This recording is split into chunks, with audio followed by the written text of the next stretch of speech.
did you balance honoring the original while also bringing something fresh and new to this live-action version? I think that we all are huge fans of the original, so it was always of the top importance to honor the legacy of the original film and what a classic it is. And then at the same time, I think we also have a real respect for the fact that animation is its own medium and live action is a different one, and they do different things better or worse than the others. And so you kind of have to be very thoughtful about the ways that you're translating it. And take every piece of the original that you want to keep, and you got to figure out, why does that work in animation? Is it gonna work in live action? And if not, then you have to figure out something else that will, really apply to live action strengths. And so that conversation really took us in a lot of different directions, and sometimes that meant sticking with the animated film more literally or more one-to-one, and then other times deviating from it in ways that ultimately I think are. I'm really proud of personally, and tell a deeper, very emotionally rich story. And I think Jonathan and I have joked that success means that people will walk out of the theater going, that felt a little new, but I don't know which parts came from the original and which parts were new. You want to find something that really rhymes with and honors the essence of the original while telling a new modern story. Thank you for that. And then the next one is, tell us about the decision to cast Maia as Lilo. I don't know that it was that much of a decision. I think she Maia cast herself. Yeah, Maia made that decision.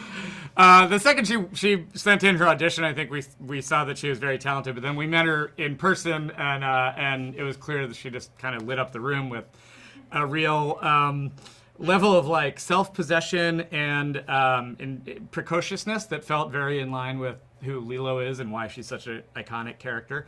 And also, she just seemed like very obviously a smart, talented performer. She was very willing to, she never acted in anything before, so she was really willing to throw herself into this process and figure out what it meant to be a film actress.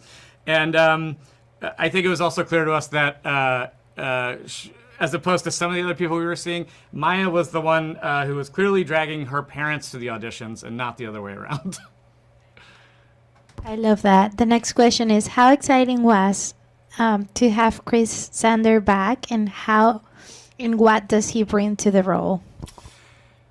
Chris Sanders is the creator and voice of Stitch and co-director of the original film with Dean DeBlois. And, as part of one of our very first conversations was, how do we get Chris Sanders back? Not just as a voice, although he is reprising his role as Stitch, but also just to kind of advise us and figure out, gut check things when we run it by him, but also figure out a little bit more about, what led to creating Stitch and how different things informed his creation and his design. And then, as a performer, he's incredible. He's the voice of Stitch, but he also gives so much to that character. It's, it's full energy, pedal to the metal for hours at a time, and he's so generous. He's the kind of performer when you're like, could I get one more take of that? He'll just riff until you stop him for 10 minutes.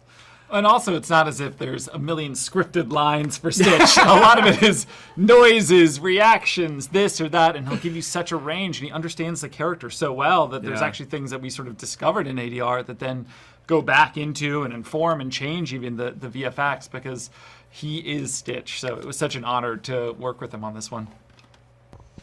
All right, our next one is, Stitch has been around for decades. Can you speak to enduring the phenomenon of a Stitch and what makes him so special? Yeah, I think that you see Stitch backpacks and shirts and stuff, even sometimes from people who haven't seen the original or the show and are just fans of him as a character. And I think partly it speaks to how he's kind of relatably messy in a way that resonates with everyone, especially kids, but certainly I would include myself. Not everyone is a Disney princess, and not everyone is perfect, hitting their marks all the time. A lot of us are a little rough around the edges, and maybe need to be a little more self-accepting about the ways that we are messy. And it's also just fun to be a troublemaker sometimes. So we all want a little bit of that in our life, and we want to know that that's okay and that we're still deserving of love in the end. Yeah. So. Yeah.